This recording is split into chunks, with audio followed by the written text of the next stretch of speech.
Bien, chicos, entonces les estaba comentando algunos ejemplos prácticamente de conjuntos, ¿sí? Y quiero que presten mucha atención en lo siguiente.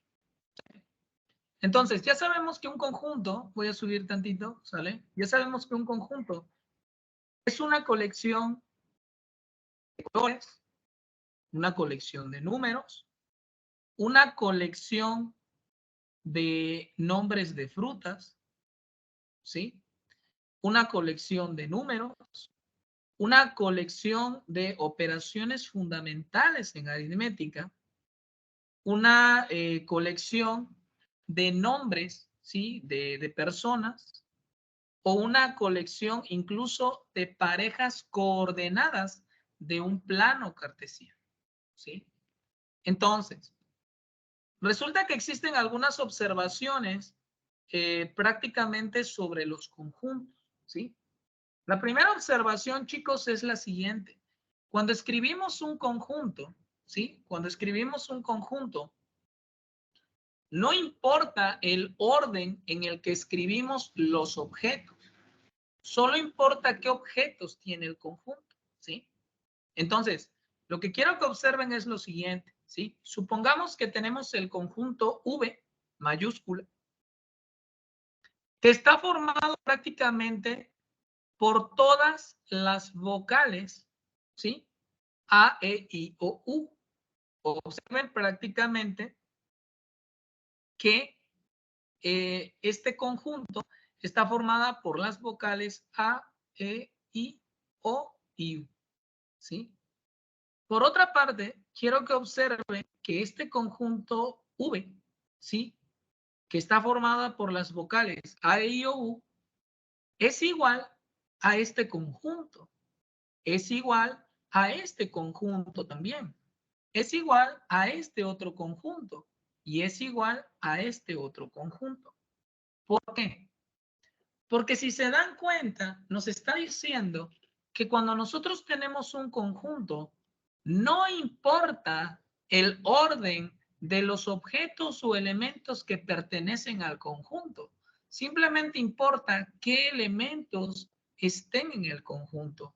Observen que en todos estos conjuntos, todos los conjuntos tienen a las 5 vocales.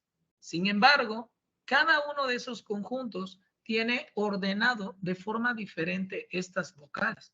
Por lo tanto, debe de quedar claro que todos esos conjuntos son los mismos. La observación 2 es la siguiente. Nos dice, cuando escribimos un conjunto, no importa si un objeto, ¿sí? Cuando escribimos un conjunto, no importa si un objeto se repite, ¿vale? Solo importa qué objetos tiene un conjunto, ¿sí? Es decir, cuando nosotros tenemos un conjunto y este conjunto, ¿sí?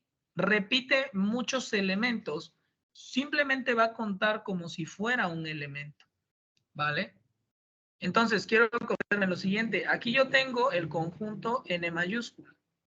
Este conjunto N mayúscula prácticamente está formado, ¿verdad? Este conjunto N mayúscula está formado por los elementos 1, 2, 3 y 4, ¿sí? Que es un conjunto de números, lógicamente.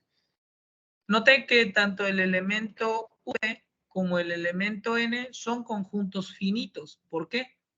Porque podemos contar los elementos que constituyen ese conjunto. Observen que el conjunto V está formado por los elementos A, E, I, O, U. Está formado por 5 elementos. Y el conjunto N está formado por los elementos 1, 2, 3 y 4. ¿Sí? Ahora bien, quiero que observen que este conjunto formado por los elementos 1, 2, 3 y 4 es el mismo que este. Y es el mismo que este. Y es el mismo que este. ¿Qué es lo que observan de estos conjuntos?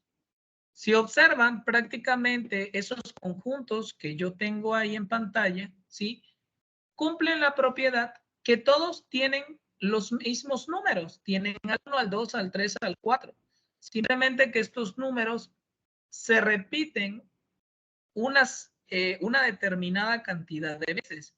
Pero la observación 2 te está diciendo que si tú tienes un número que se repite o un elemento que se repite dentro de un conjunto un número de veces, cuenta como uno solo. Observen.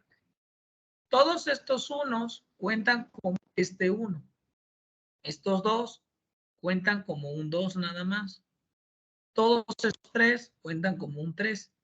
Y todos estos 4 cuentan como un 4. ¿Sí? O sea, no importa cuántas veces se repita un elemento dentro de un conjunto, siempre ese elemento va a contar como si fuera uno solo. ¿Sale?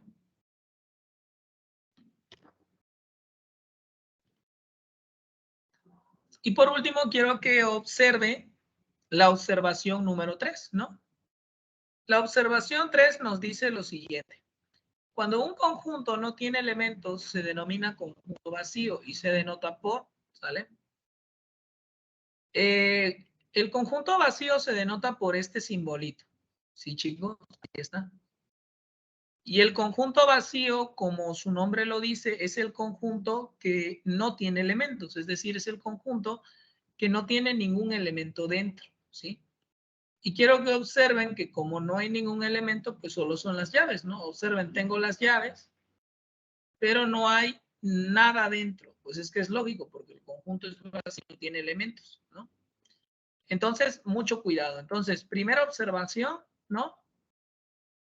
No importa el orden en el que estén los elementos dentro del conjunto, solo importa qué elementos pertenecen al conjunto, ¿sí? Observación 2. Los elementos dentro de un conjunto se pueden repetir varias veces, pero solo cuentan como uno solo. Por ejemplo, estos 3 unos solo cuentan como un 1. Estos 2 2 solo cuentan como un 2. Todos estos 3 cuentan como un 3 y todos estos 4 cuentan como un 4. ¿Sí? Por último, recuerden que existe un conjunto que no tiene elementos y ese conjunto se denomina o se conoce como conjunto vacío. El conjunto vacío se denota prácticamente con esta letra que está ahí y lógicamente por definición tienen que ser únicamente las llavecitas, ya que no hay ningún elemento que se encuentre dentro de esas llaves.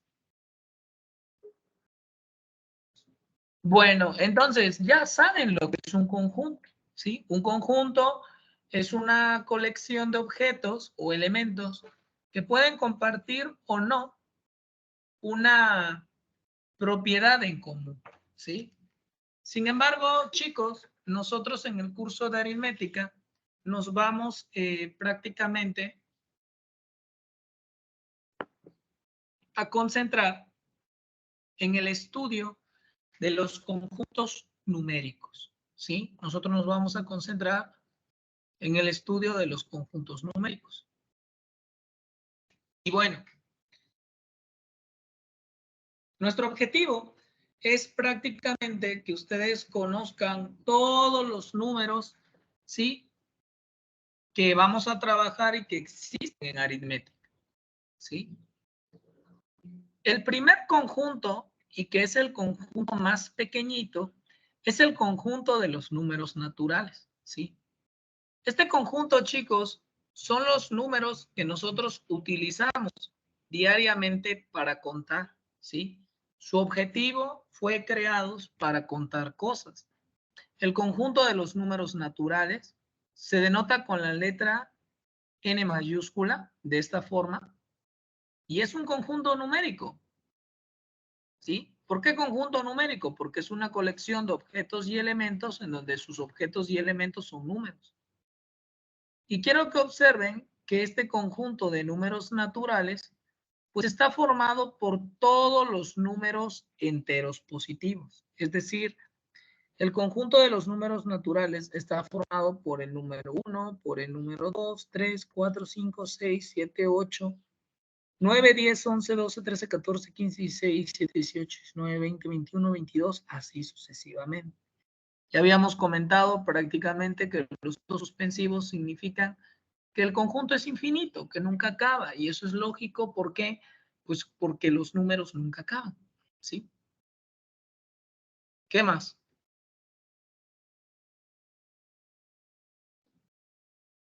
Quiero que observen que el conjunto de los números naturales no contiene el cero, ¿sí? O sea, el conjunto de los números naturales no contiene el cero. Observen que el cero no es un elemento que pertenezca a ese conjunto, ¿sí?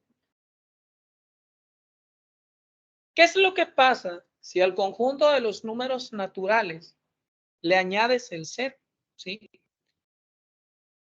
Cuando al conjunto de los números naturales, que son todos estos números, le agregas el cero, se crea automáticamente el conjunto de los números enteros positivos.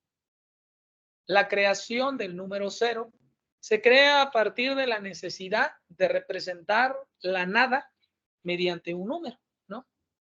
Es como si tú dijeras, tengo 0 cosas, ¿no? Eso lo representa el número 0. Mucho cuidado, ¿eh?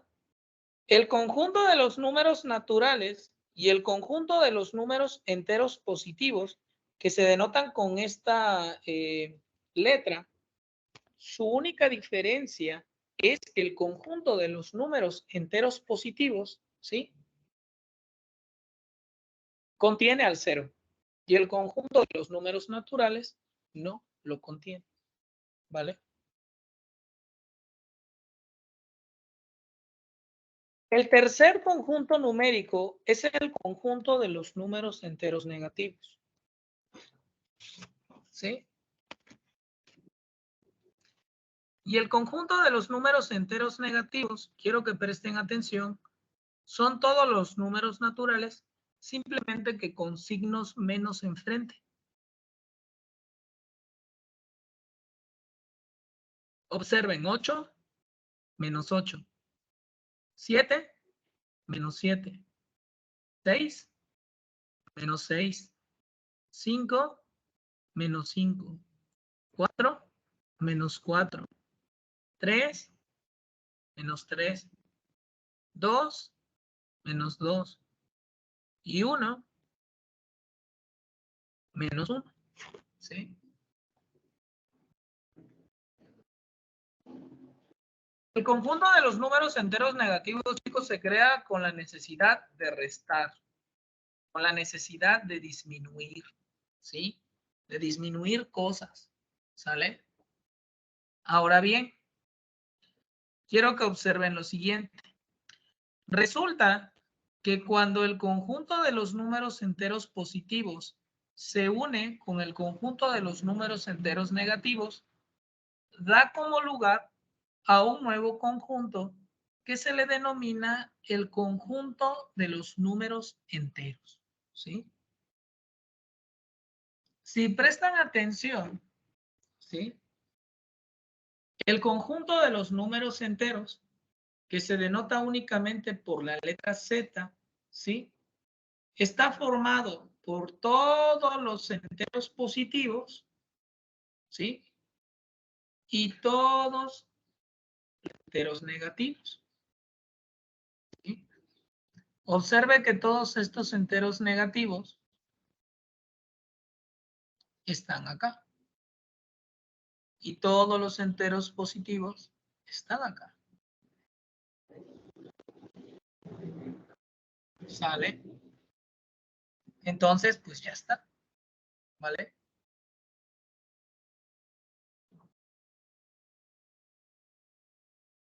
Presten mucha atención, chicos. O sea, el conjunto de los números enteros, el conjunto de los números enteros tiene prácticamente al 0 a todos los números positivos y a todos los números negativos.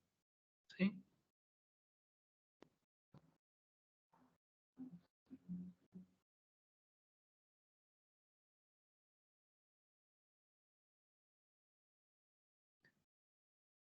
Resulta que otro conjunto numérico en aritmética y uno de los más importantes, chicos, es el conjunto de los números racionales, quebrados o fraccionarios. ¿Sí? Miren, el conjunto de los números racionales quebrados o fraccionarios se denotan prácticamente con la letra Q, ¿sí?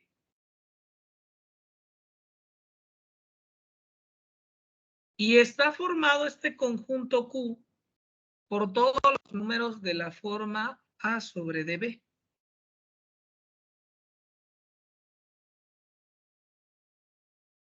Donde A y B son números enteros. Es decir, este A y este B son números que pertenecen acá. ¿Sale? Mucha atención que B no puede ser cero. ¿Sí? Eso es importantísimo.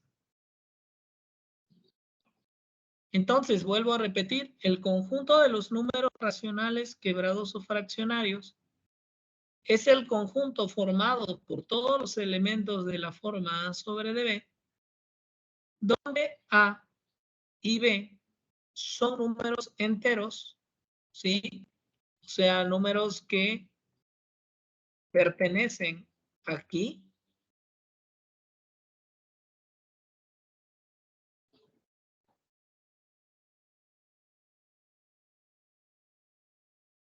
y el número B es diferente de cero, ¿sí? Ahora, normalmente el número A se le conoce con el nombre de numerador y al número B se le conoce con el nombre de denominador, ¿sí? A continuación vamos a analizar diversos ejemplos para dejar en claro el concepto de fracción o número racional, ¿sí? Este ejemplo.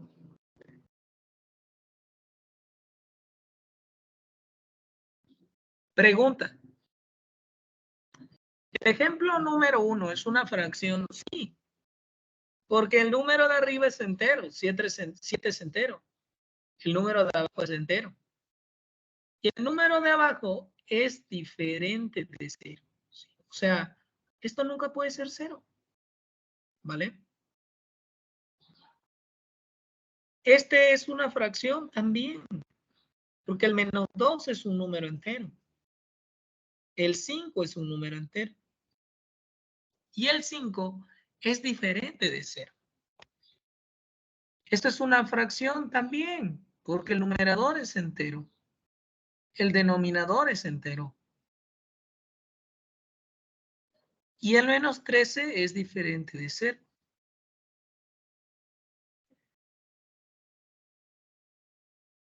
Claramente el inciso 4 también es una fracción, porque el numerador -4 y el denominador -9 son enteros. Y -9 es diferente de cero. ¿Qué pasa, por ejemplo, con pi cuartos? Muchos alumnos creen que como el pi cuartos está en forma de fracción, es una fracción. El pi cuartos no es una fracción, no es un quebrado o no es un número racional. ¿Por qué? Porque la regla me dice que si pi cuartos es una fracción, este debe ser entero, este debe ser entero y este mismo debe ser diferente de cero. Y eso se rompe, porque el número pi no es un número entero. El número pi es un número decimal, ¿sí? Quiero que observen que el número pi es 3.1416, ¿sí? Por lo tanto, se viola la definición. Como el pi no es un número entero, esta estructura, aunque tenga la forma de una fracción, no es una fracción, ¿sí? No es una fracción. Eso debe de quedar claro. Ahora, pregunta, ¿esta estructura que está acá es un número racional o es una fracción? Sí.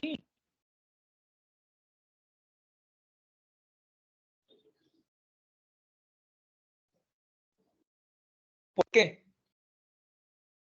Porque el 0 es un número entero. el 8 es un número entero. Y el 8 es diferente de 0. ¿Sí? El 8 es diferente de 0. Por lo tanto, esto es una fracción. Observen que en la definición, D, o sea, el valor de abajo, es el que no puede ser 0. Pero el de arriba puede ser cualquier número que quiera. ¿Sí? Por lo tanto, esta estructura es una fracción. ¿Sí? ¿Qué es lo que pasa con esta estructura? ¿Sí?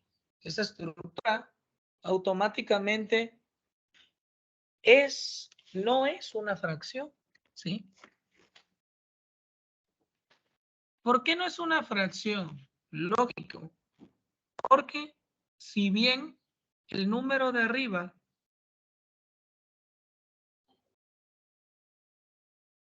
y el número de abajo son enteros, el número de abajo no puede ser 0.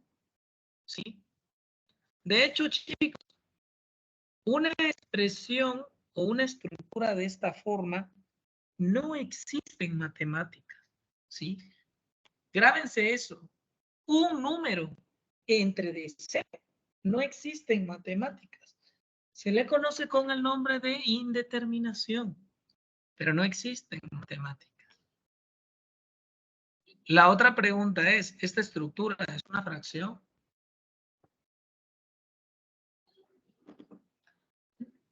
No, tampoco es una fracción.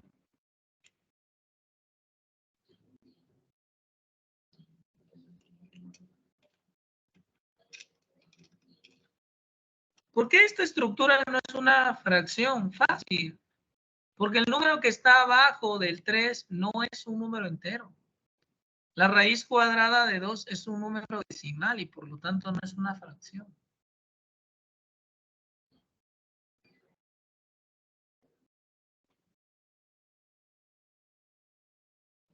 Quiero que observen el ejemplo número 9 y el número 10.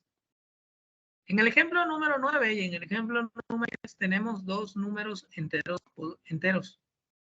Uno positivo, uno negativo. La pregunta ¿es una fracción? Sí, porque recuerden que cualquier número lo puedo dividir entre D1. Y cualquier número entre D1 es el mismo número. Observen que al 3 lo puedo escribir como 3 entre D1. Y al menos 7 lo puedo escribir como menos 7 entre D1. ¿Sí? Y lo interesante acá es que al 3 y al menos 7 los acabo de escribir de forma fraccionaria. De tal forma que este es el numerador, este es el denominador. Este es el numerador, este es el denominador. Presten atención que se cumple prácticamente todos los requisitos. Tanto el numerador como el denominador son números enteros. Tanto el numerador como el denominador son números enteros. Y claramente el denominador 1 es diferente de 0. Por lo tanto, ¿qué se concluye del ejemplo número 9 y 10? Se concluye que cualquier número entero, ya sea positivo o negativo, también es un número fraccionario. ¿Sí? También es un número fraccionario. ¿Vale? Por último, quiero que observen que esto que está aquí, pues claramente no es una fracción. ¿Por qué? Porque aunque tiene la estructura de un número fraccionario, ¿sí? No cumple con las condiciones. Observe que tanto el número de arriba, ¿sí? De acá, como el número de abajo, ¿vale? Son números decimales, no números enteros. Observen que este es este y este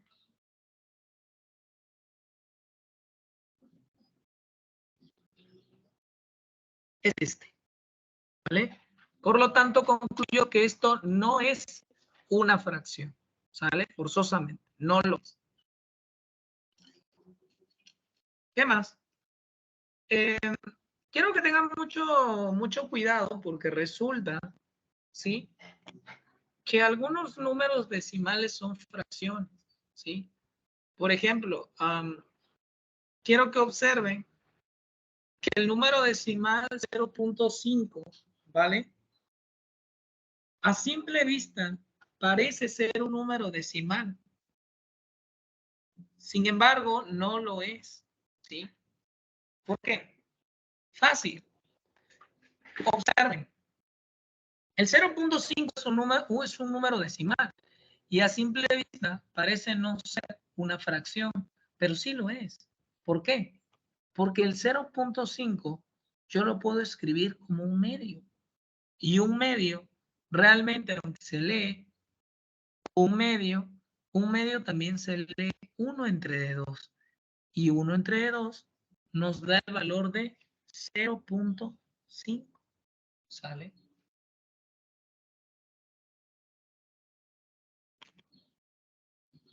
Y ya está.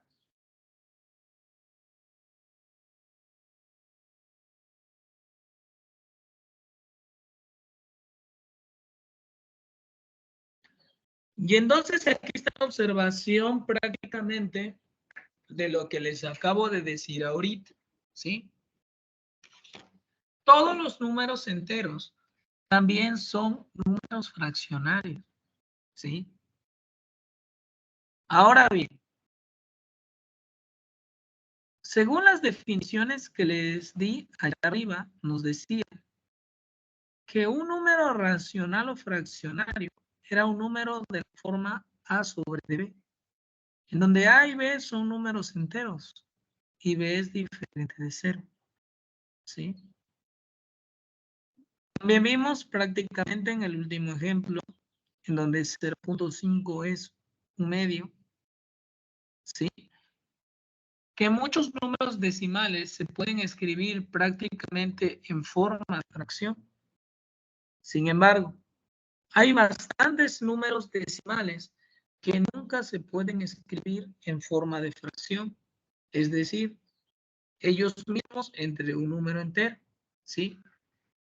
A todos los números decimales que no se pueden escribir en forma de fracción reciben el nombre de conjunto de números irracionales. El conjunto de números irracionales se escribe prácticamente o se denota por la letra I mayúscula, ¿sí? Y hay un montón de números irracionales, es decir, números cuyos decimales no se pueden escribir en forma de fracción, ¿sí?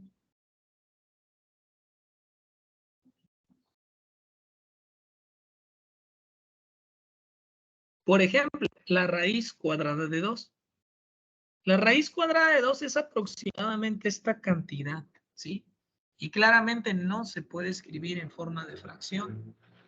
La raíz cuadrada de 3 se puede escribir aproximadamente como este número, pero no es fracción. Este número que está acá se le conoce con el nombre de número de Euler, ¿sí? O número de Euler, ¿sí? Y el número de Euler prácticamente tiene un valor igual a 2.71, ¿sí? El número de Euler es un número irracional muy conocido, ¿vale? Y resulta que cualquier múltiplo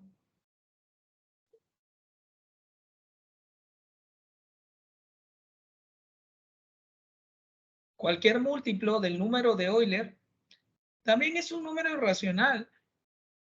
Con múltiplo hacemos referencia prácticamente al número de Euler multiplicado por cualquier número, ¿no? Observen el número de Euler, nosotros ya sabemos que tiene este valor, ¿sí?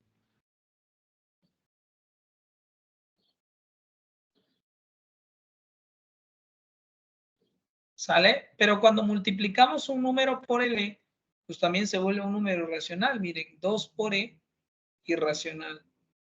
4 por E, irracional. Menos 10 por E, irracional. 2/3 por E, irracional. Y raíz cuadrada de 2 por E, irracional. Es decir, cualquier número multiplicado por el número E también es un número irracional. ¿Sí?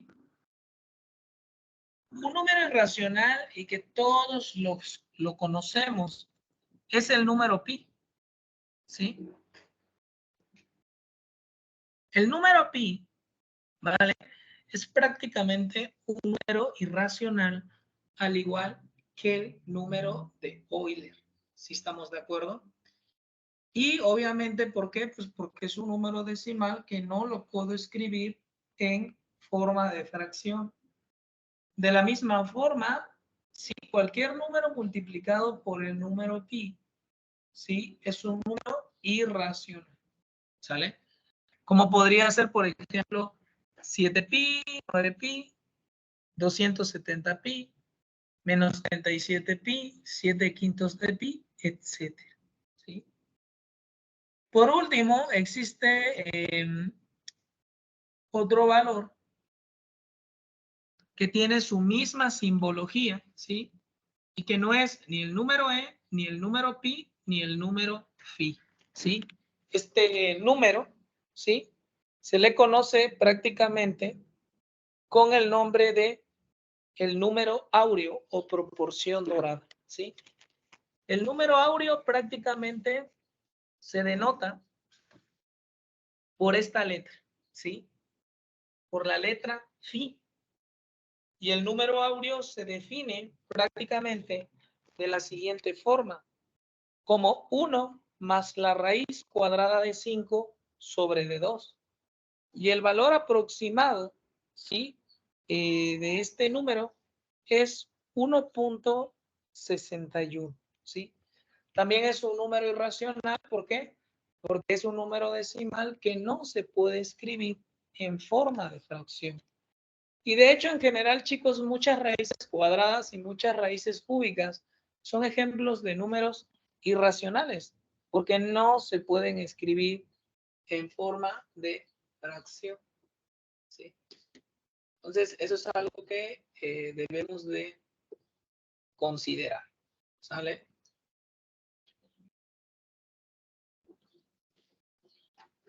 Entonces, recuerden, ¿qué es lo que tienen que recordar? Van a haber números decimales que se van a poder escribir en forma de fracción.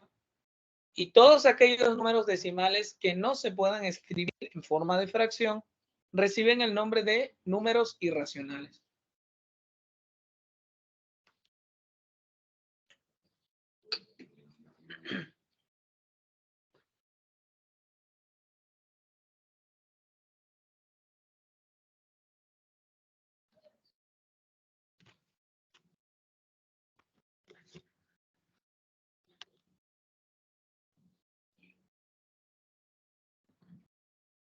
Finalmente, chicos, resulta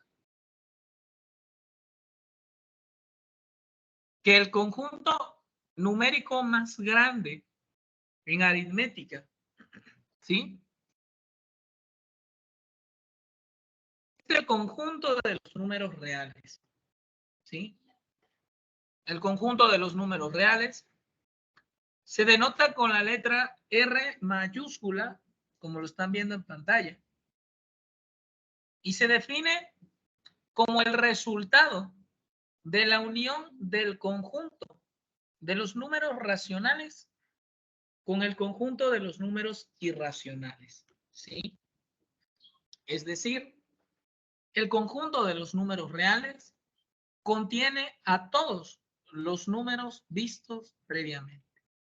Es decir, el conjunto de los números reales, chicos, está formado por todos los números enteros, por todos los números enteros negativos, por el cero, por todas las fracciones, por todos los decimales que se pueden escribir en forma de fracción y todos aquellos decimales que no se pueden escribir en forma de fracción. En otras palabras, chicos, el conjunto de los números reales está formado por todos los números que ustedes conocen en álgebra y aritmética. Como pueden observar en pantalla, muestro un pequeño diagrama, ¿sí? En donde se ve por medio de círculos prácticamente todos los conjuntos numéricos que mencioné anteriormente. Observen que el conjunto de los números naturales, que está dibujado prácticamente por un círculo verde, ¿sí? Pues es el conjunto numérico más pequeñito. Y quiero que observen que ese conjunto numérico más pequeñito está dentro del conjunto de los números enteros, que prácticamente es el círculo color morado, ¿sí? Quiero que observen que el círculo color morado pues representa prácticamente el conjunto de los números enteros, ¿sí? Y dentro de ese círculo color morado pues se encuentra el círculo color verde, que es prácticamente el conjunto de los naturales. Por otra parte, quiero que observe, ¿sí?, que hay prácticamente un círculo color amarillo, que es el conjunto de los números racionales, fraccionarios o quebrados. Y quiero que observen que ese conjunto contiene al conjunto de los números enteros y al conjunto de los números naturales. Es decir, todos los números naturales y todos los números enteros también son números racionales. Y quiero que observen que nada más el conjunto de los números irracionales, que es prácticamente el círculo de color rosa, está aislado. Es decir, este es un conjunto totalmente ajeno a todos los anteriores. Y como pueden observar, pues el conjunto de los números irracionales está aislado a un ladito del conjunto de los números racionales, enteros y naturales, y no comparte absolutamente nada en común con estos conjuntos numéricos. Finalmente, quiero que observen que tenemos el conjunto de los números reales. El conjunto de los números reales pues prácticamente se denota con la letra R mayúscula. Geométricamente, como pueden observar, es el círculo azul, ¿sí? Por eso es que se dice prácticamente que el conjunto de los números reales es el conjunto más grande, ¿sí?, que existe. Es decir, todos los demás conjuntos numéricos están dentro del conjunto de los números reales.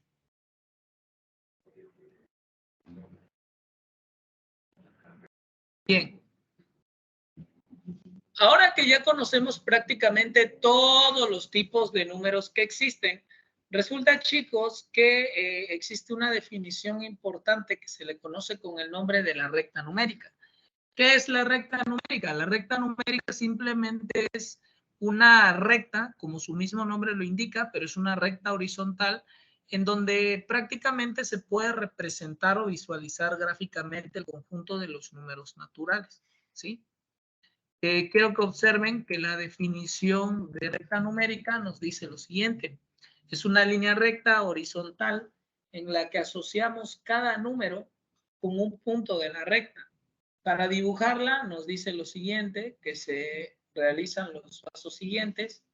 Número 1, pues se dibuja una recta horizontal, como les había comentado. Número 2, se elige un punto arbitrario llamado origen, que representa al número 0. Como pueden observar en la recta numérica que tengo abajo, se visualiza, ¿verdad?, el 0 en algún punto. Ese es el origen de la línea recta.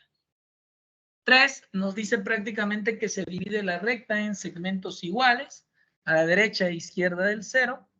4, a la derecha del origen colocamos los números reales positivos, como pueden observar en el gráfico, y a la izquierda del origen colocamos los números reales negativos.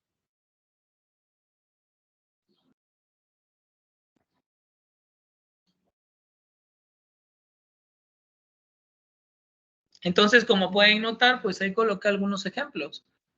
Prácticamente dibujé la recta numérica horizontal, ¿sí? Y observen cómo en el centro coloqué el número 0 y a la derecha del 0 coloqué algunos números positivos, tanto fraccionarios, decimales y enteros, como 3/4, 1, raíz cuadrada de 2, 2, el número de Euler, pi, 3, 38 onceavos, 4 y 3 raíz cuadrada de 2, ¿sí? Y de la misma forma, a la izquierda de 0, como pueden observar, ¿sí? Coloqué algunos números como -1, -2, -3, -2.36 y menos 0.63227.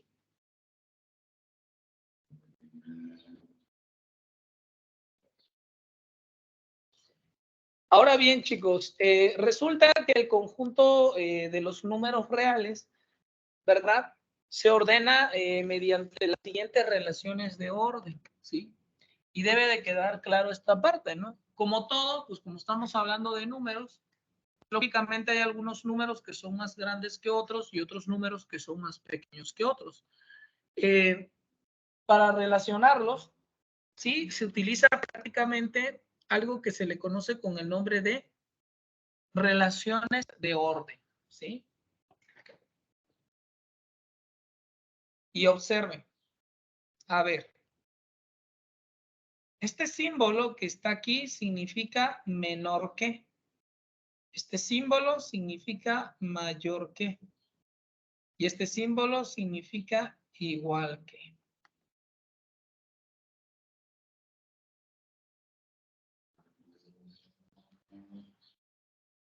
Entonces, vamos practicando nada más a leer esa parte, ¿no? O sea, para ir entendiendo. A ver, el número 3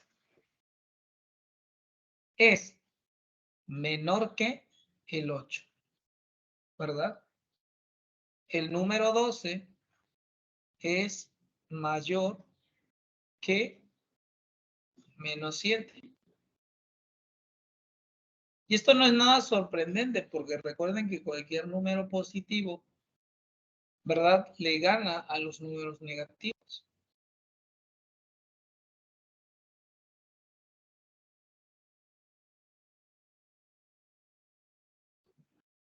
Ahora, por ejemplo, acá tengo el 18 medios, ¿sí? Y aquí tengo el 9. ¿Cuál es prácticamente la relación que une esos dos números? Pues observe que la relación es la de igual. ¿Por qué? Porque 18 entre 2 me da 9 y 9 es igual a 9. Por lo tanto, yo culmino que los 18 medios es igual a 9, ¿sí? De la misma forma, recuerden que entre más grande es el número negativo, más pequeño es. Es decir, uno creería que como el -5 es más grande que el -2, ¿verdad? Esto iba al revés. Es decir, -5 mayor que -2. Pero no es así, chicos. Resulta que cuando estás trabajando con los números negativos, entre más grande sea el número, más pequeño es. De la misma forma, quiero que observen este siguiente. El -1 claramente es mayor que -100, porque como -100 es muy grande y tiene signo menos, es más pequeño. Por lo tanto, culminamos eso. De la misma forma, quiero que observen que podemos concluir que pi es mayor que el número de Euler. Nada sorprendente porque el pi valía 3.1416 y el número de Euler 2.72.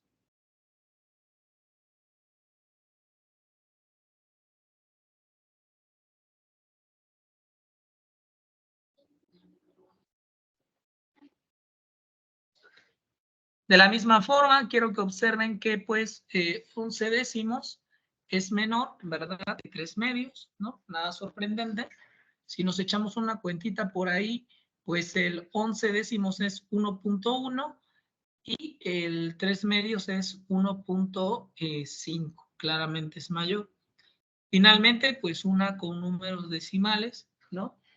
Y pues prácticamente quiero que observen que el 2.34 es estrictamente menor que el 2.87.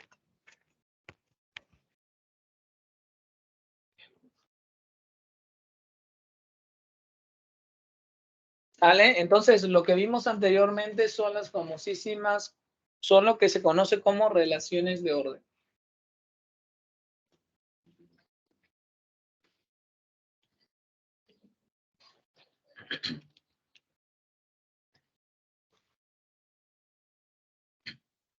Nos dice, otra forma para comparar los números reales es colocarlos en la recta numérica. ¿Sale? Nos dice lo siguiente. Si el número A se encuentra a la derecha de B, entonces A es mayor que B. Pero si el número A se encuentra a la izquierda de B, A es menor que B. ¿Sí?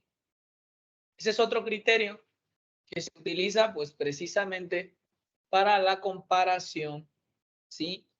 De cantidades, ¿no? Quiero que observen que no es muy complicado. O sea, lo único que me está diciendo es que si yo tengo dos números, ¿verdad?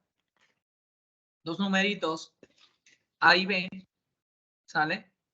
Entonces, si el número A se encuentra a la derecha de B, nosotros vamos a decir prácticamente que el número A es mayor que B. Pero si el número A se encuentra a la izquierda de B, vamos a decir que es menor que B. Y aquí hay algunos ejemplos, ¿no? ¿Por qué el 4 es mayor que el 1 por convenio? Porque el 4 se encuentra a la derecha del 1. Y eso es lo que acabamos de decir por definición. ¿Por qué el menos 3 es menor que el menos 1? Porque el menos 3 está a la izquierda del menos 1. Vayan ubicando los puntos en la recta numérica. ¿Por qué por convenio el 2 es mayor que menos 2? Porque 2 está a la derecha de menos 2. ¿Y por qué menos 3 es menor que 0? Porque menos 3 está a la izquierda de 0. Quiero que observen que por lo que acabo de mencionar ahorita, en general, cualquier número negativo es menor que 0 o que cualquier número positivo, ya que se encuentran a la izquierda de estos números en la recta real o numérica.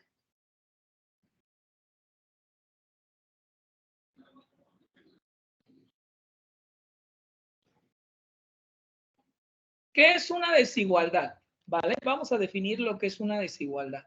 ¿Sale? Nos dice, en matemática, una desigualdad es una expresión que indica que una cantidad es mayor o menor que otra. Las desigualdades existentes son, y fueron las que estudiamos, ¿no? Tenemos A mayor que B, ¿no? Y A menor que B. ¿Cierto? Ahora, resulta, chicos, que cuando nosotros tenemos una desigualdad, se define un concepto que se le conoce con el nombre de miembro, ¿sí? Nos dice, se denomina primer miembro de una desigualdad a la expresión que está a la izquierda del signo de desigualdad y segundo miembro a la que está a la derecha del signo de la desigualdad. Aquí hay dos ejemplos claros, ¿no? Por ejemplo, a ver, ¿cómo se lee? Se lee 100 más el número de Euler es mayor que 12 más el número de Euler.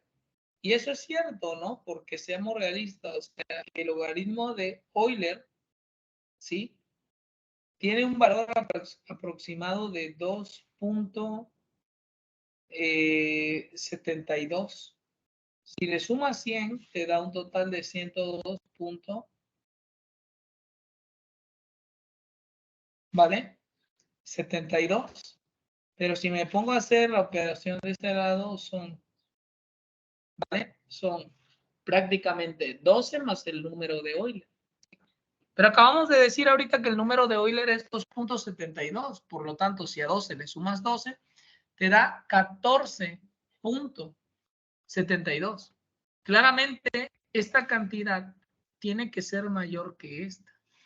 Pero lo que yo quiero que aquí se queden en mente es que todo lo que se encuentra a la izquierda del símbolo de desigualdad, es decir, esto, recibe el nombre de primer miembro. Y todo lo que se encuentra a la derecha del signo de igualdad recibe el nombre de segundo miembro.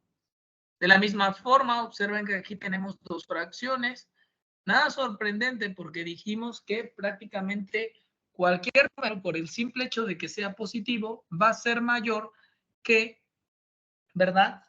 Un número que tenga signo negativo. Y en este caso me está diciendo que el menos 2/5 es menor que el 4/7, lo cual es correcto. De aquí nada más lo único que quiero que observen es que tengo el símbolo de la desigualdad y que prácticamente me está diciendo lo siguiente. O sea, el símbolo de la desigualdad me está diciendo lo siguiente. Todo lo que se encuentra a la izquierda del signo de la desigualdad se le conoce con el nombre de primer miembro, y todo lo que está a la derecha, ¿verdad? El signo de la desigualdad se le conoce con el nombre de segundo miembro, ¿vale? Ya regreso, chicos, un minuto.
Bueno, continuamos. Entonces, acuérdense, es muy sencillo, ¿sale? Cuando tú tienes una desigualdad, todo lo que se encuentra al lado izquierdo de la desigualdad se le conoce con el nombre de primer miembro. Y todo lo que se encuentra a la derecha del signo de la desigualdad se le conoce con el nombre de segundo miembro, ¿sí? Mucho cuidado con eso, ¿sale? Ahora, cuando a dos miembros, ¿sí?, lo separa el signo de desigualdad mayor que o menor que, se le conoce con el nombre de desigualdad. Pero si a dos miembros, ¿sí? Si a dos miembros lo separa el signo igual, se le conoce con el nombre de igualdad, ¿sí?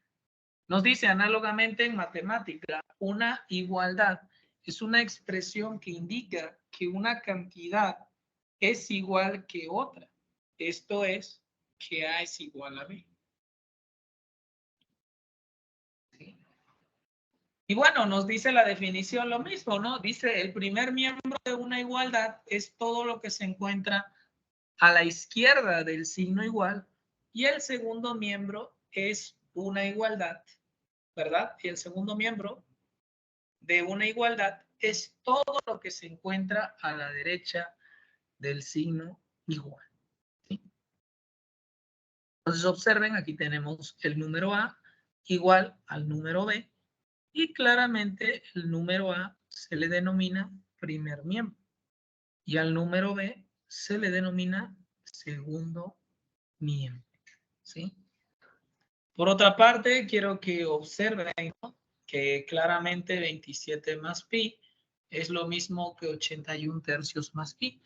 ¿Por qué? Bueno, pues porque el 81 tercios es lo mismo que el 27, porque 81 entre 3 es 27. Lo que quiero que quede claro es que prácticamente esto que está aquí se le denomina como primer miembro, porque es todo lo que se encuentra a la izquierda del signo igual. Y este es el segundo miembro porque es todo lo que se encuentra a la derecha del signo igual.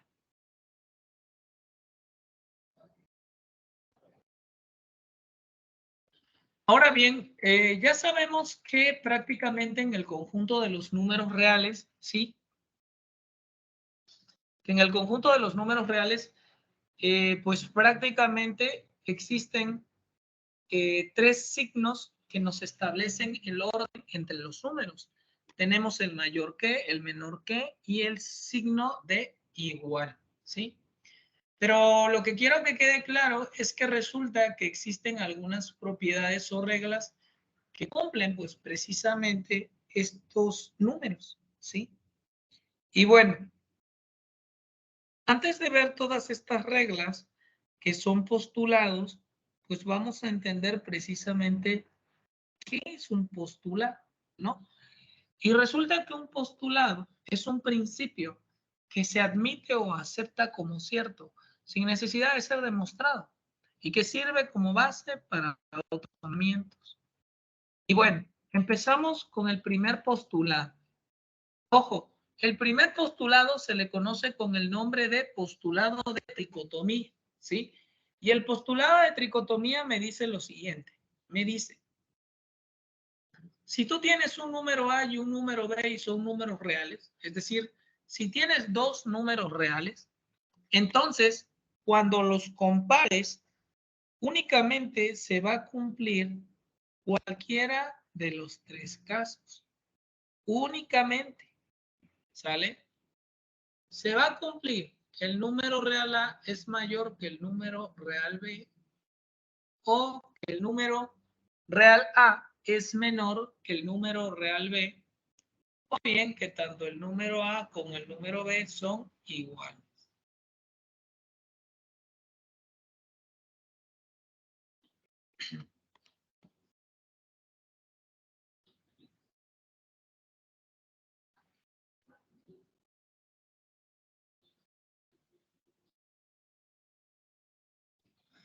Siguiente postulado. Mucha atención. El siguiente postulado está interesante. Es el postulado transitivo, ¿sí?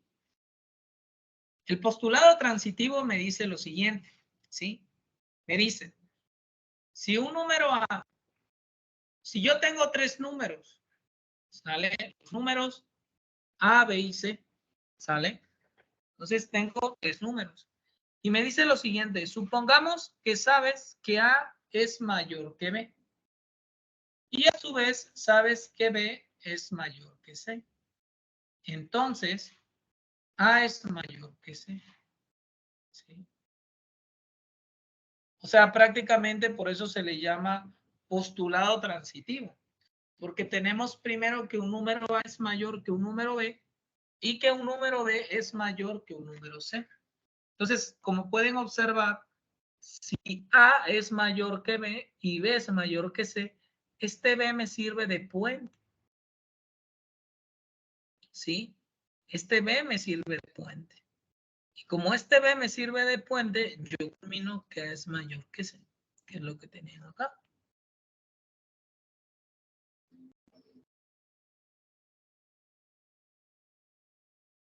Y bueno, vamos a hacer algunos ejemplos del postulado transitivo, ¿sí? Para que quede claro, ¿sí? Miren, observen, vamos a hacer algunos ejemplos obvios, ¿sale? Y otros no tan obvios. Miren, presten mucha atención. A ver, sabemos que el 4 es mayor que el 2, pero también sabemos que el 2 es mayor que el 1. Lógicamente el 4 tiene que ser mayor que el 1. Ahí está. ¿Cómo lo sé? Pues porque tengo el mismo número acá. Esto me hace un puente, ¿sale? Es decir, de 4 llego a 1. Por lo tanto, culmino que 4 es mayor que 1 por el postulado transitivo. De la misma forma, sabemos que menos 1.51 es mayor que menos 54.2. Y de la misma manera, sabemos que el menos 54.2, esto que está acá, el menos 54.12, es mayor que el menos 100. Por lo tanto, por el postulado transitivo, culmino que este número tiene que ser forzosamente mayor que menos 100. ¿Por qué? Porque este número es el que sirve de puente para culminar que este tiene que ser mayor que el último, ¿sí? De la misma forma, si recuerda hace rato, ¿verdad? El número pi es mayor que el número de Euler y a su vez el número de Euler es mayor que el número phi. Por lo tanto, aquí el que está sirviendo de puente es prácticamente el número de Euler. Y como está sirviendo de puente, yo culmino que pi es mayor que phi.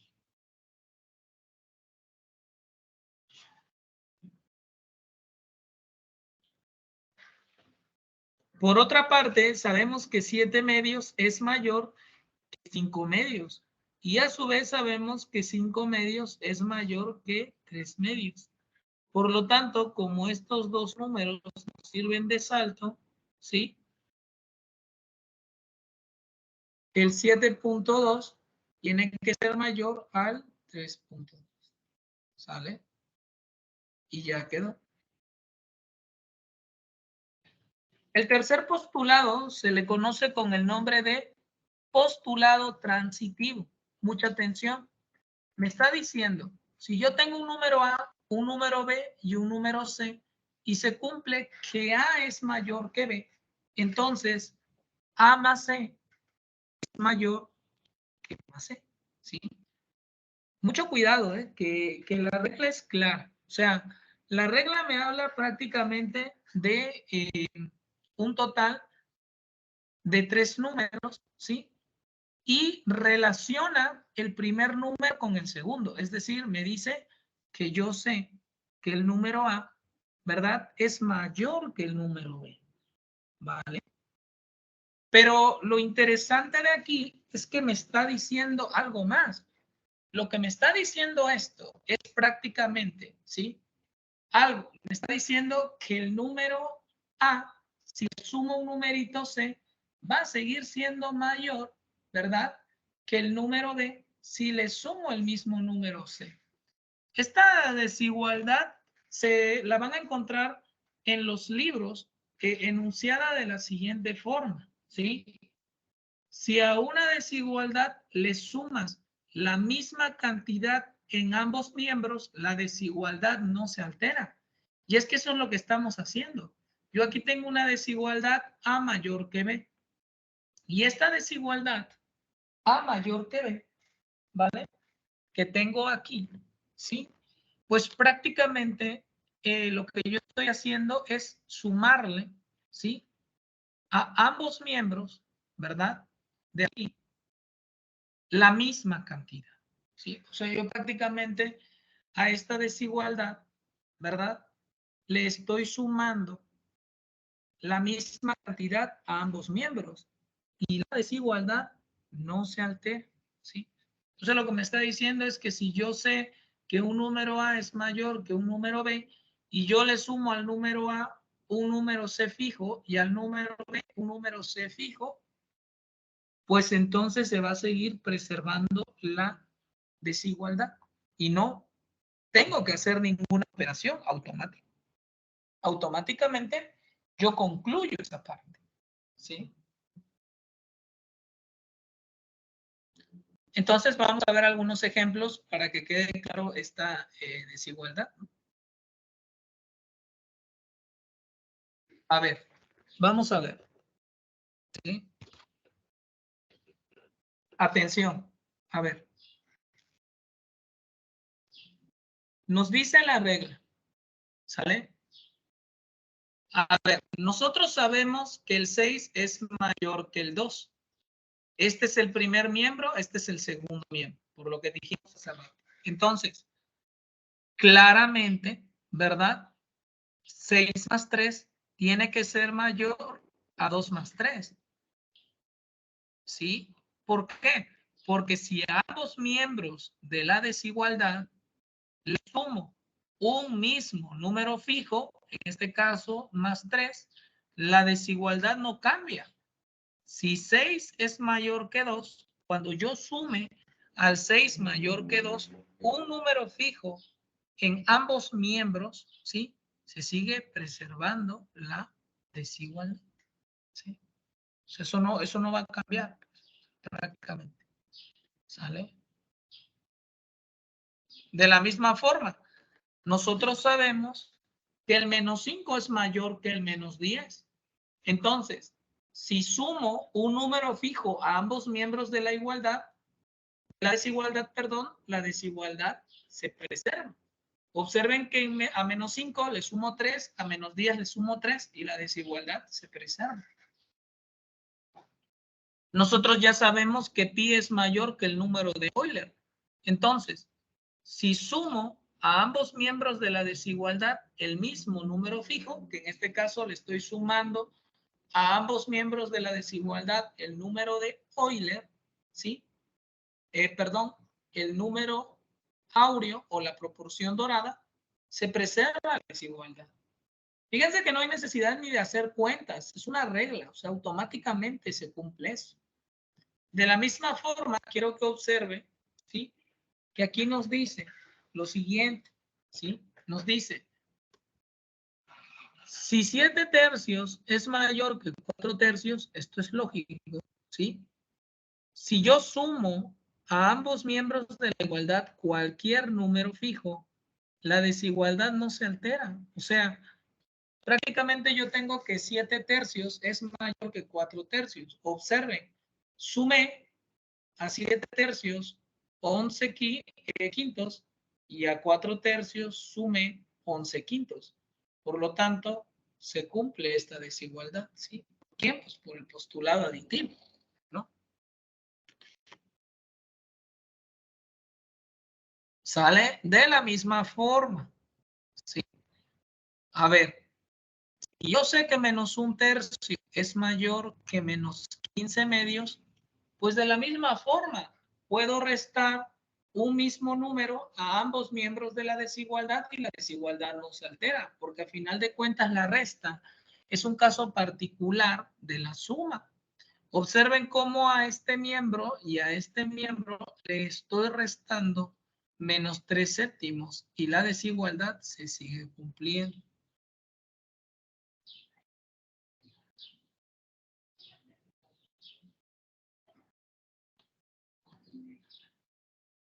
De la misma forma, quiero que observe que el menos 12 es mayor que el menos 14.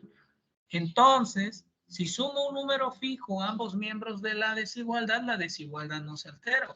Estoy sumando estos números, ¿sí? Análogamente, vamos a hacer otro en donde resto. Quiero que observen que menos 15 es mayor que menos 20, ¿sí? Menos 15 es mayor que menos 20. Y como el menos 15 es mayor que el menos 20, ¿verdad? Y este es el primer miembro de la desigualdad y este es el segundo miembro de la desigualdad, yo puedo sumar o restar un número fijo sin que la desigualdad se altere. Entonces, resto menos 14 acá y resto menos 14 acá y nos da esto.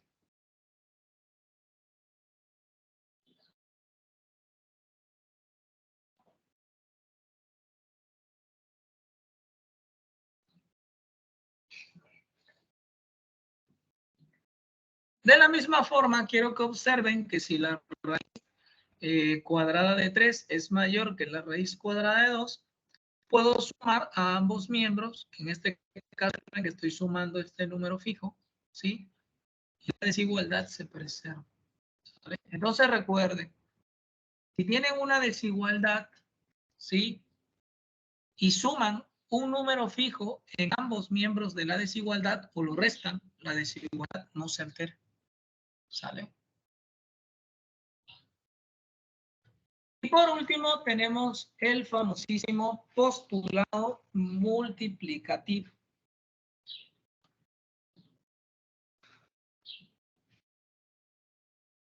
¿Qué nos dice el postulado multiplicativo? ¿Sí? Nos dice lo siguiente.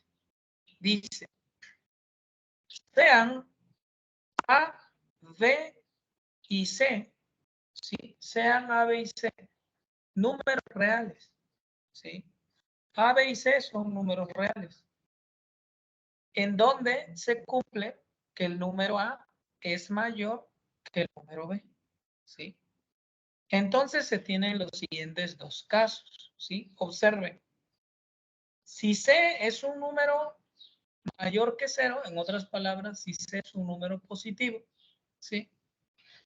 Entonces, A por C es mayor que B por C. O sea, lo que me está diciendo es prácticamente que si yo sé que el número A es mayor que el número B y además sé que C es positivo, pues cuando multiplique ambos miembros de la desigualdad por un número positivo, pues la desigualdad se preserva, no cambia, sigue siendo mayor,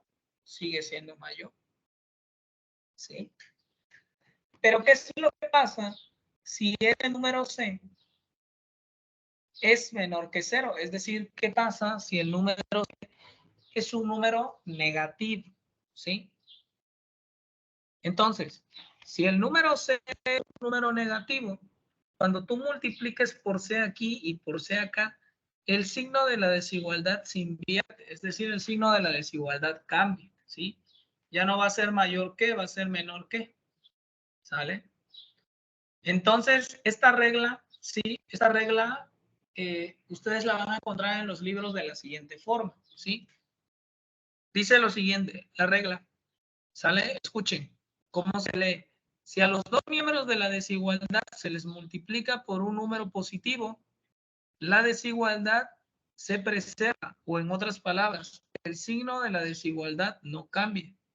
Pero si a ambos miembros de la desigualdad los multiplicas por un número negativo, el signo de la desigualdad cambia. Observen, era mayor, menor.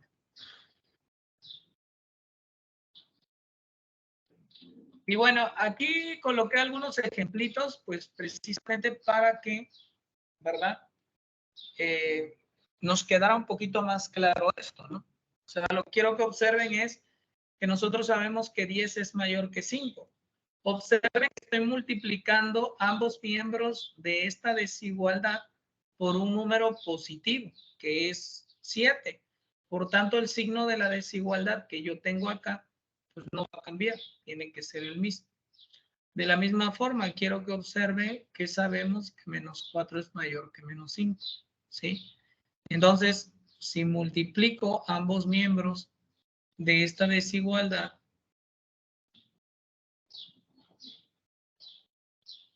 por 8, ¿sí? Por ejemplo, como 8 es un número positivo, sale el signo de la desigualdad, no cambia.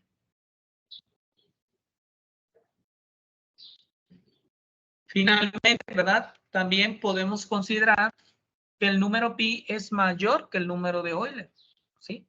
Y como el número pi es mayor que el número de Euler, puedo multiplicar por el número phi, que es el número áureo, que es un número positivo, y el signo de desigualdad se preserva, ¿sí? Análogamente, ¿no? Como el 9 es mayor que el 4 séptimos, pues si multiplico ambos miembros de esa igualdad por una fracción positiva, pues el signo de la desigualdad se preserva. Aquí está. Ahora, quiero que observen, sabemos que el menos 7 es mayor que menos 13. Observen cómo se aplica la segunda regla.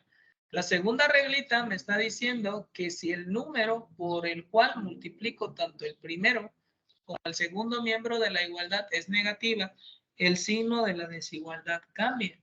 Y eso es lo que ocurre. Miren, Sabemos que el menos 7 es mayor que el menos 13.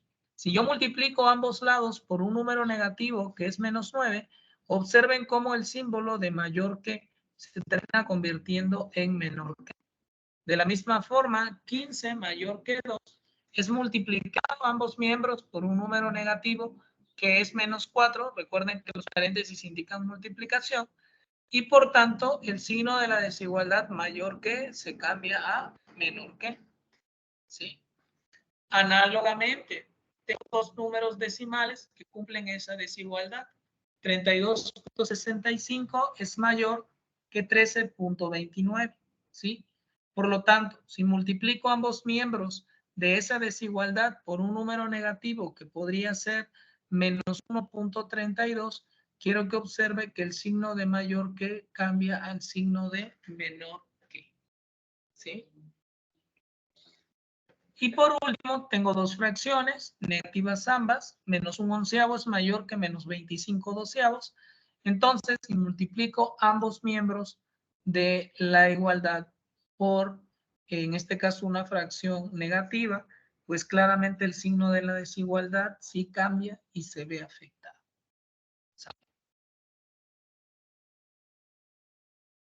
Ahora, un concepto importante, chicos, que se trabaja en aritmética y que ustedes deben de conocer es la definición del valor absoluto, ¿sí? Quiero que observen que nos dice que la distancia que existe desde el 0 hasta el punto que representa dicha cantidad en la recta numérica es el valor absoluto, ¿sí? O sea, el valor absoluto de un número es nada más y nada menos que la distancia que existe entre el 0 hasta el punto que representa a dicha cantidad, ¿sí? Si prácticamente ustedes quieren calcular el valor absoluto de un número A, pues prácticamente el valor absoluto de un número A se denota de esta forma, ¿sí? Simplemente el número A y tiene dos plecas a cada lado, es decir, a la izquierda y a la derecha.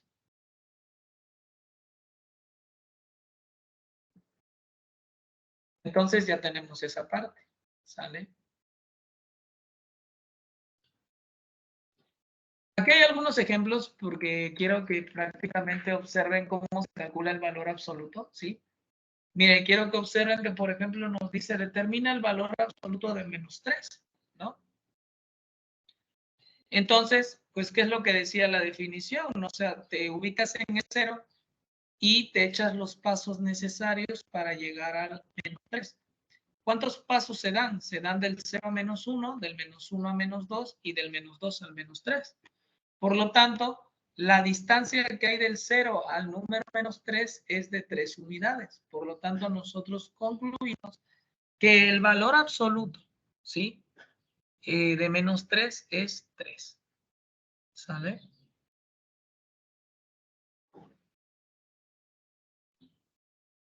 ¿Qué más?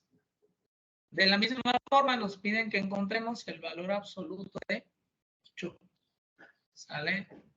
Entonces, pues lo único que hago es nada más ir dando numeritos del 0 al 1, del 1 al 2, del 2 al 3, del 3 al 4, del 4 al 5, del 5 al 6, del 6 al 7 y del 7 al 8.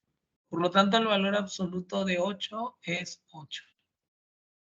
Y por último, ¿cuál es el valor absoluto de menos 7 medios? ¿Sí? ¿Cuál es el valor absoluto de esto?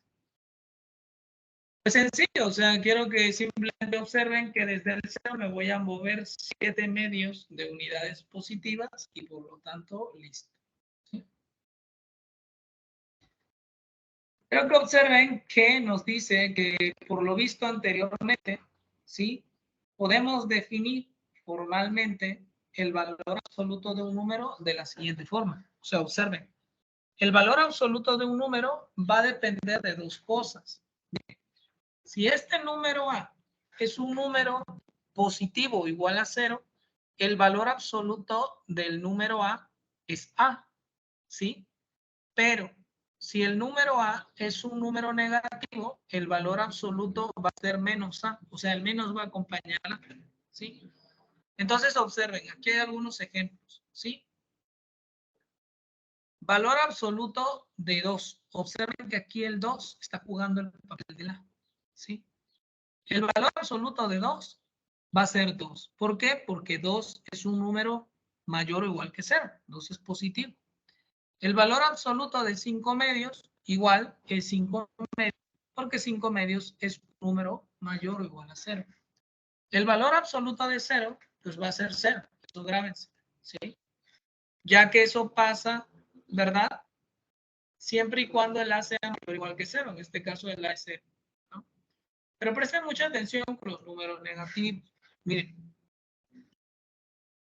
en este caso, ¿sí? El menos 5 está jugando el papel de A. El menos 5. Pregunta, ¿el menos 5 es mayor o igual a 0 o menor que 0? Pues menor que 0. Entonces dice la definición que es menos por el número A. Menos por el número A, en donde mi número A es menos 5. Y como menos es más, recuerden eso, nos da más 5. ¿Sí? Recuerden, menos por menos es más. ¿Sale? De la misma forma, quiero que observen que en el ejemplo 5, si quiero sacar el valor absoluto de menos 3.65, ¿sí? Quiero que observen que el número A está jugando el papel de menos 3.75. Pregunta, ¿menos 3.75 es mayor o igual a 0 o menor que 0? Menor que 0. Por lo tanto, el valor absoluto del número A va a ser menos por el número A. En este caso, mi número A es este, entonces me queda por mi número A, ¿sí? Y ya, como sabemos que menos por menos es más, nos queda 3.65, ¿sale? Y de la misma forma, pues quiero que observen también que en el sexto ejemplo tengo un numerito A, en este caso es fraccionario, que es menos 4 onceavos, ¿sí? Este numerito A, que prácticamente es menos 4 onceavos, ¿sí?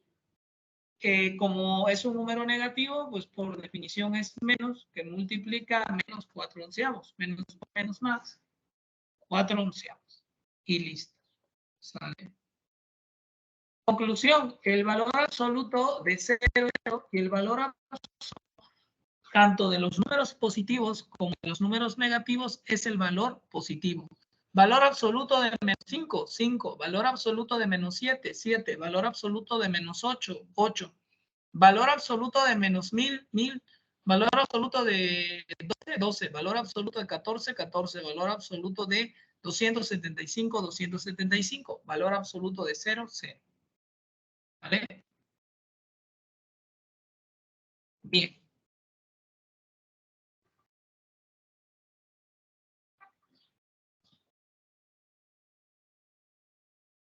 Vamos a empezar a darle lectura a la primera operación fundamental dentro de aritmética y nos dice lo siguiente.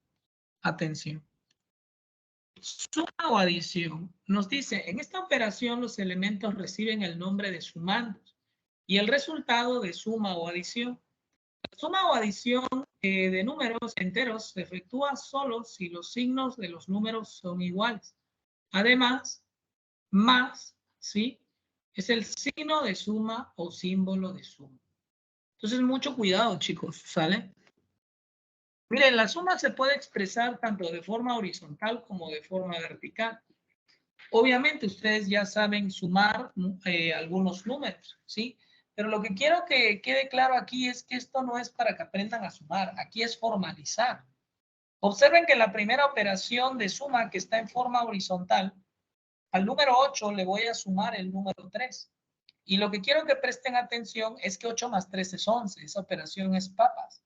Pero lo que quiero que presten atención es el nombre de la estructura de esa operación. Observen que 8 es sumando o el primer sumando y 3 es el segundo sumando. Cuando sumas 8 más 3 es 11. A eso se le conoce con el nombre de suma total o adición. ¿Sí? Pero lo que quiero que quede claro es que el símbolo más no es la suma o adición. La suma, adición o total es el resultado, ¿sí? Y quiero que observen que pues la suma pues se puede también expresar de forma vertical, ¿sí? En donde el 5 y el 2 son sumandos y el 7 es la suma total. ¿Sale? Ahora, quiero que quede muy claro, chicos, ¿sí? Nos está diciendo que la suma solo se puede realizar entre números que tienen el mismo signo, ¿sí? Es decir, esto que está acá es una suma y son las sumas comunes que nosotros realizamos, ¿no? 3 más 9. ¿Por qué es una suma? Porque el 9 tiene signo más. Y aunque este 3 no tiene un signo enfrente, el signo de enfrente es más. Por lo tanto, 3 más 9 es 12. Pero aquí va a cambiar un poquito la percepción porque resulta, chicos, que esta operación que está aquí es una suma, ¿sí? Aunque tengan el signo menos, es una suma, porque la definición te dice que la suma es una operación binaria que solo se puede resolver entre números que tengan el mismo signo, ¿sí?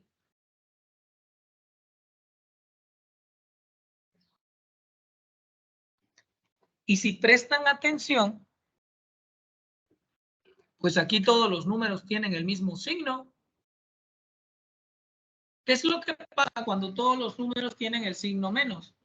Sumas normal todos los números y recorres el signo menos. 5 más 1, 6, más 3, 9. Y el signo menos enfrente. ¿Se dieron cuenta? A continuación, varios ejemplos de suma, chicos. ¿Sale? Este es fácil. 3 más 7 nos da un total de 10, más 10, 20, más 4, 24. ¿Sí? ¿Por qué es una suma? Porque todos los números tienen signo más. Esta es otra suma. 12 más 3 más 30, que nos da un total de 45. Es una suma porque todos los números tienen el mismo signo. En este caso, el signo más. Esta y esta también es una suma, porque como pueden observar, se está realizando entre puros números que tienen el signo negativo. Aplican lo que les dije, sumen los números. 3 más 4 nos da un total de 7, más 5 nos da un total de 2.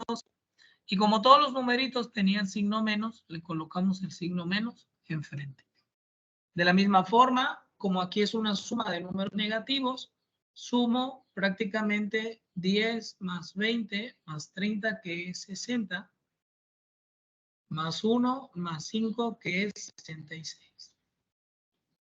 Y como todos los numeritos tenían signo menos, simplemente nada más jalo el signo menos. ¿Sí? Ahora, deben de diferenciar una cosa. La definición les acaba de decir que la suma solo se puede realizar entre números del mismo signo. Observen que esta cosa que está aquí no es una suma porque el número 5 tiene signo menos y el número 4 signo más. Esto tampoco es una suma porque el número 19 tiene signo más y el 6 tiene signo menos. Y esto que está acá no es una suma porque alterna signos más menos. El nombre correcto de estas operaciones es resta, sustracción o diferencia. ¿Sí? Y bueno, yo creo que lo único que les tengo que recordar es prácticamente qué es lo que pasaría si me piden, por ejemplo, sumar 248 más 31, ¿no? Pues lo único que hacemos es escribir de forma vertical los números uno debajo de otro, haciendo coincidir las clases y sumarlos, ¿no? Eso es una operación que todo el mundo acá pues debe de saber hacer. Observen que el 248 es mi primer sumando, el 31 es mi segundo sumando, y si sumamos en forma de columna, 8 más 1, 9, 4 más 3, 7, 2. 279 es la suma o total, ¿sí? De la misma forma, quiero que observen que si hacemos la operación de 325 más 63, lo escribimos de forma vertical y sumamos 5 más 3, 8, 2 más 6, 8 y baja el 3. Y podríamos realizar la operación del 3082 más 709 más 4972. Observen cómo escribo todos y cada uno de esos números en forma vertical y empiezo a sumar. 2 más 9, 11, más 2, 13, se baja el 3, se lleva 1. 8 más 1, 9, más 0, 9, más 7, 16, se baja el 6, se lleva el 1. 9 más 1, 10 y 7, 17, se baja el 7 y se lleva el 1. 4 más 3, 7 y 1, 8. Listo. Obtenemos automáticamente, ¿verdad? Los sumados, que son este y y la suma total.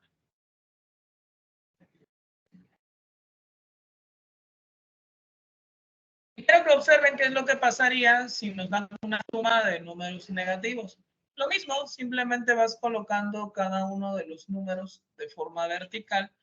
Sumas normal, simplemente teniendo en mente que al final vas a colocar el número, el signo menos, ¿no? Entonces sería 3 más 7, 10, se baja el 0, se lleva 1. 8 más 3 nos da un total de 11, más 1, 12, más 3, 15, se baja el 5, se lleva 1. 9 más 1, 10, más 5, 15, más 5, 20, se baja el 0, se lleva el 2. 2 más 1 más 2, 5 y se baja el 5 menos. ¿Sale?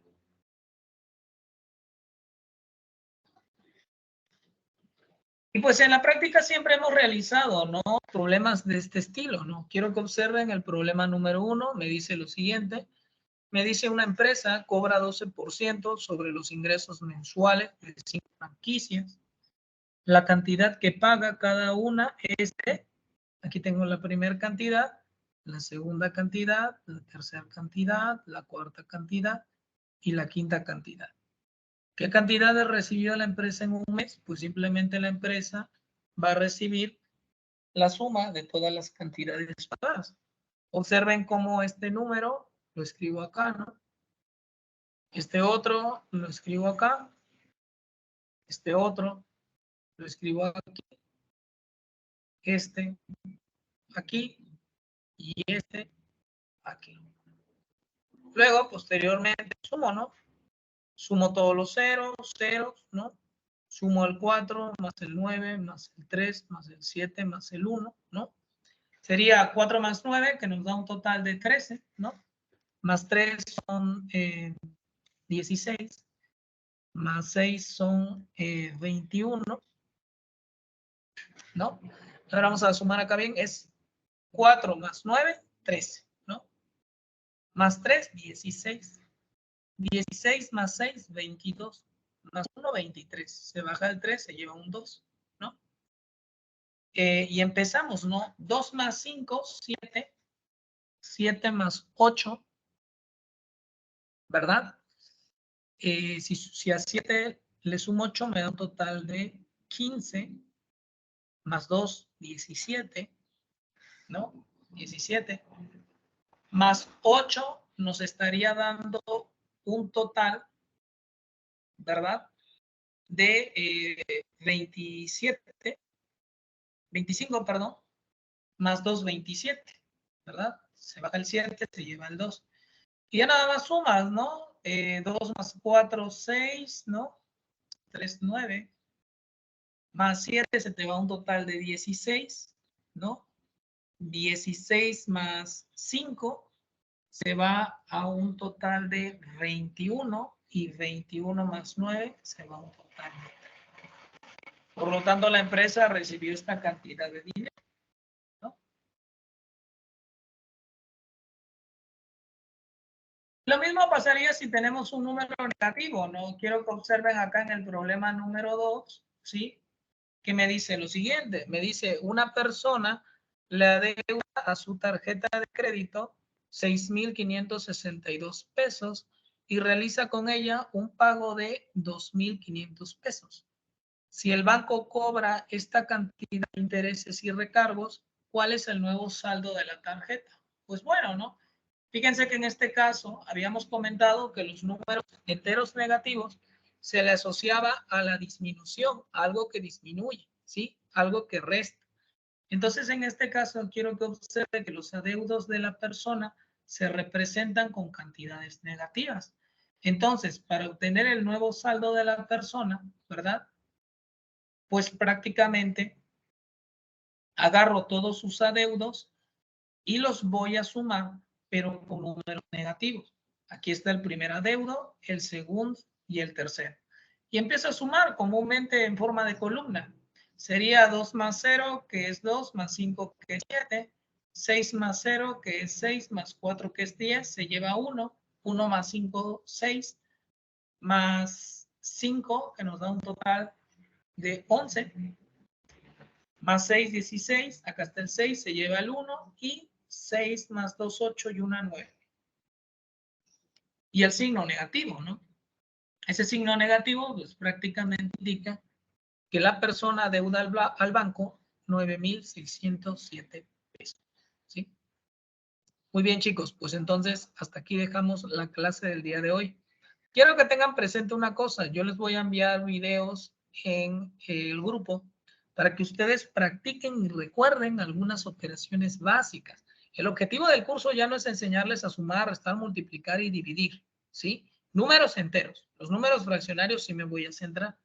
Pero el objetivo del curso más que nada es enseñarles a ustedes a formalizar la aritmética que han utilizado, ¿sí?